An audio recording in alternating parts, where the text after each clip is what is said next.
Nah, mari kita belajar dengan penuh semangat.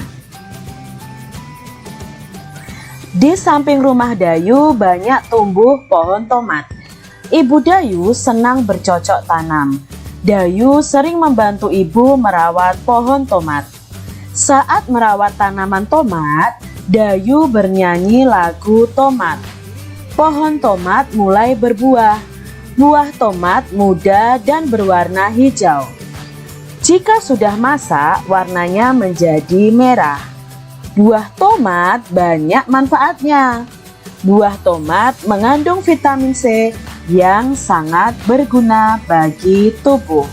Ini adalah informasi mengenai tumbuhan tomat. Nah, tumbuhan tomat ini ternyata banyak manfaatnya. Di dalamnya mengandung vitamin C yang bagus untuk kesehatan mulut dan gigi kita.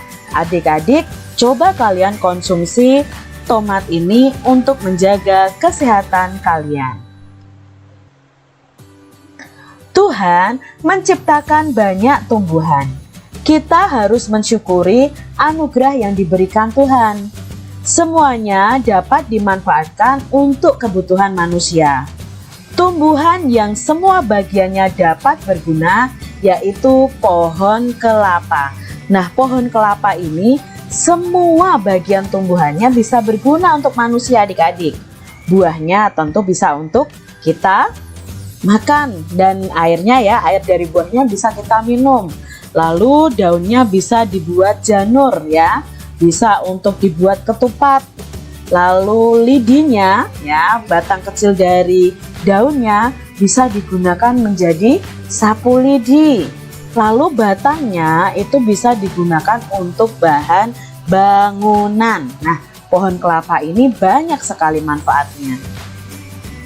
Tahukah kamu asal mula buah kelapa?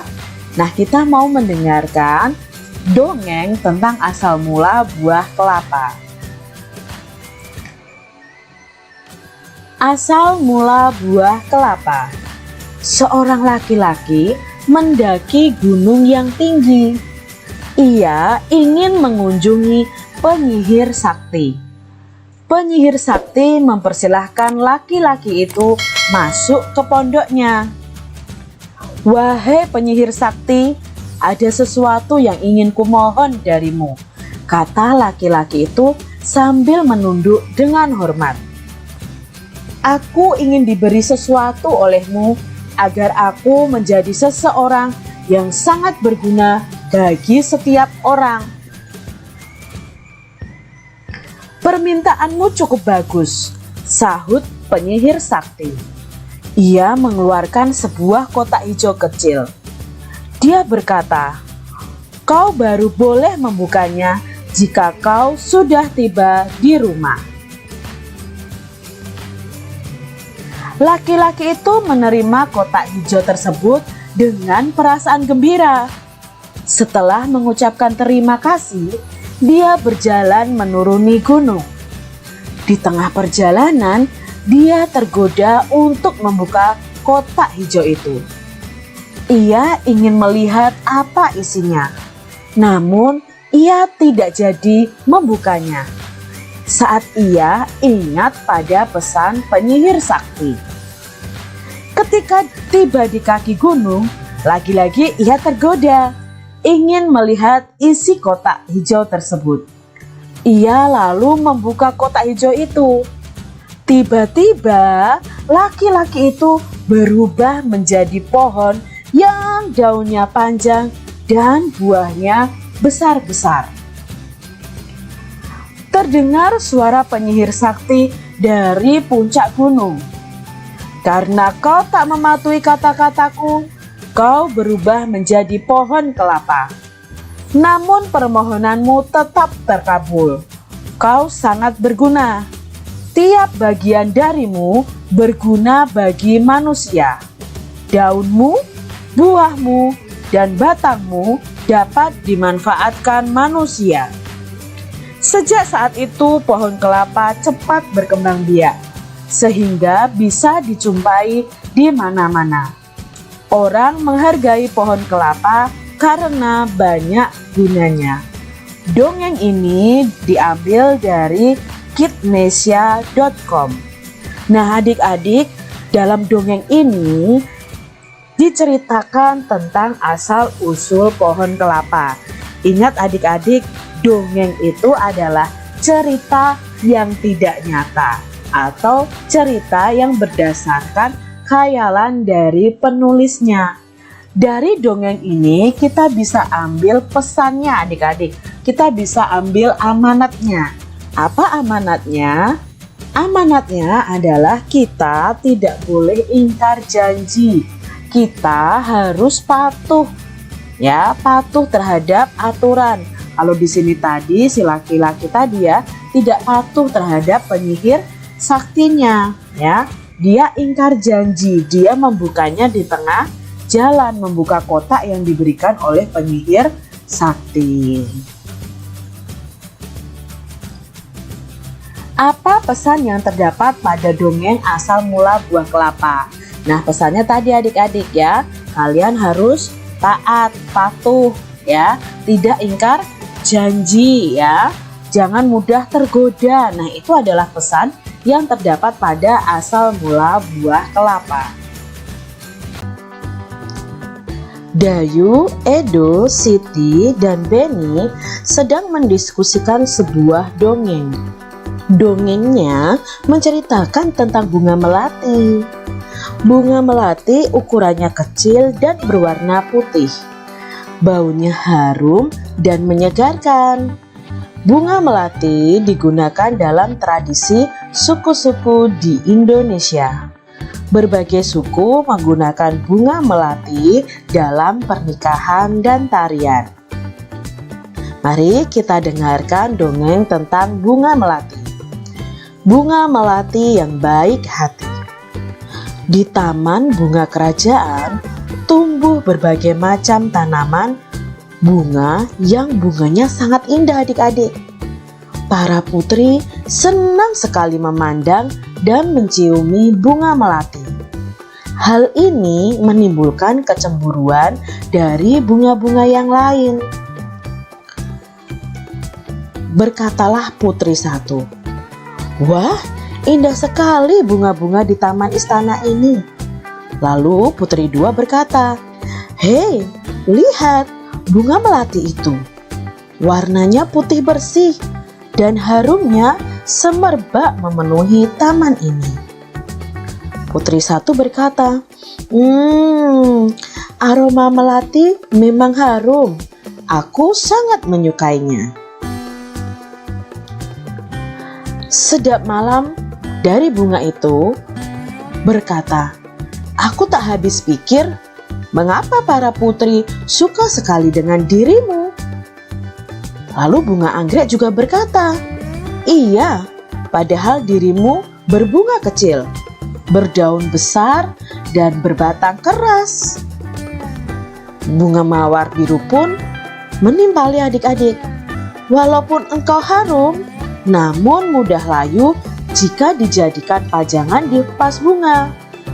Karena pasti akan terlihat jelek sekali jika sudah layu dipajang di sana." Nah, ketiga dari bunga ini ternyata iri kepada bunga melati. Bunga melati hanya diam dan tetap tersenyum. Senyumnya yang manis membuat keharuman dirinya semakin merebak. Udara di taman bunga kerajaan bertambah wangi dan bertambah banyak kumbang yang datang. Kedatangan para kumbang yang bertambah banyak membuat semua bunga di taman bunga kerajaan itu menjadi senang.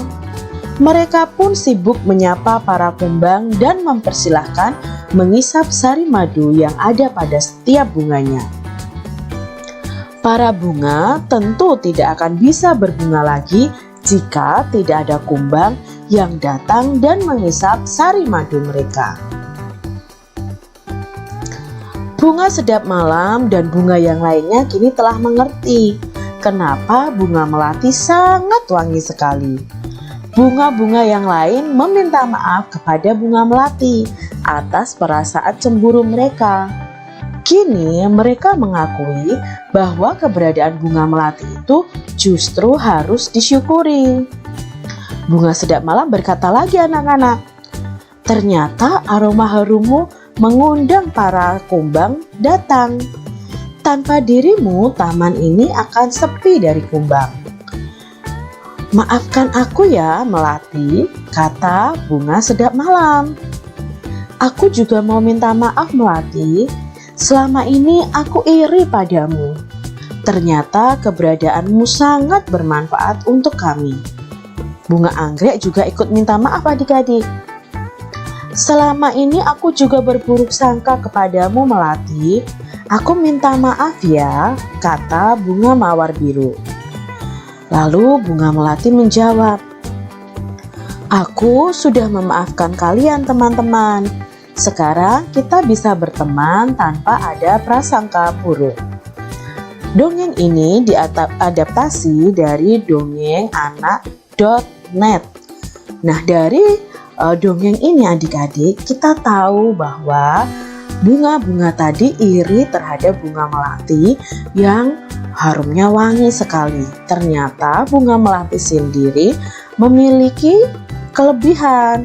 Dengan wanginya itu mengundang kumbang-kumbang untuk datang, karena kumbang-kumbang itu juga membantu tanaman untuk melakukan penyerbukan. Jadi kalau kita belajar dalam perkembangbiakan tumbuhan, itu ada juga bantuan dari hewan untuk penyerbukan pada bunga. Sebutkan 4 tokoh yang ada dalam dongeng tadi dan karakter atau sifatnya. Nah, di sini Kak Citra akan sebutkan beberapa karakter yang ada dalam dongeng tadi dan kita cari tahu bagaimana sih sifat atau karakter dari masing-masing tokoh itu. Ingat ya adik-adik bahwa dongeng itu cerita yang berdasarkan khayalannya, tidak berdasarkan dengan kenyataannya. Kenyataannya bunga tidak bisa berbicara adik-adik. Kalau dalam dongeng seakan-akan bisa berbicara. Kita lihat karakter yang pertama yaitu Putri 1 dan 2. Nah, Putri 1 dan 2 ini karakternya itu suka memuji. Kalau dalam bacaan tadi ya. Lalu ada Bunga Sedap Malam. Bagaimana karakter Bunga Sedap Malam? Bunga Sedap Malam ini iri hati.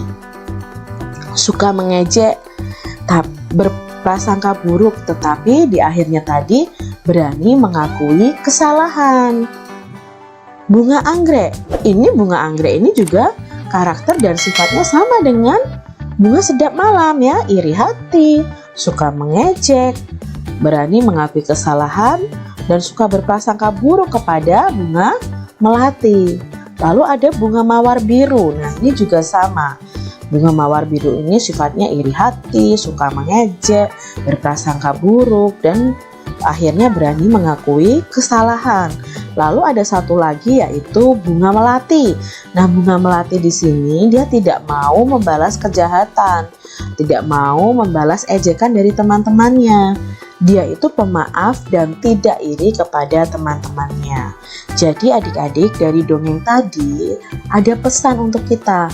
Kita tidak boleh berburuk sangka, berprasangka buruk, iri hati kepada teman-teman atau orang lain. Jadi jangan lakukan seperti Bunga Sedap Malam, Bunga Anggrek, dan Bunga Mawar Biru. Nah, ketika kalian melakukan kesalahan, kalian harus berani meminta maaf.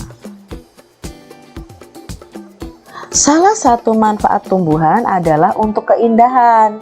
Di rumah Dayu banyak bunga yang ditanam dalam pot. Dayu senang loh merawat bunga-bunga dalam pot tadi. Suatu hari Dayu sedang merasa bingung. Ia telah memecahkan pot bunga kesayangan ibu. Ia ingin meminta maaf kepada ibu, tetapi takut dimarahi. Bagaimana ya seharusnya Dayu bersikap? Nah, menurut adik-adik bagaimana nih Dayu harus bersikap? Ayo, Dayu melakukan kesalahan adik-adik. Ya, harusnya Dayu berani meminta maaf kepada ibunya. Pernahkah kamu melakukan kesalahan adik-adik? Pasti pernah ya, semua orang pernah melakukan kesalahan. Apa yang kamu lakukan setelah melakukan kesalahan? Benar, kita harus meminta maaf. Dengan meminta maaf, kita akan merasa lega adik-adik. Hubungan dengan orang lain pun akan tetap baik. Untuk meminta maaf itu diperlukan suatu keberanian. Jadi kalian harus berani meminta maaf. Anak-anak pemberani akan meminta maaf jika telah melakukan suatu kesalahan. Manfaat tumbuhan selain memberikan oksigen juga untuk tempat berteduh. Di bawah pohon yang rindang adik-adik, kita akan terasa segar dan sejuk. Kita dapat terlindung dari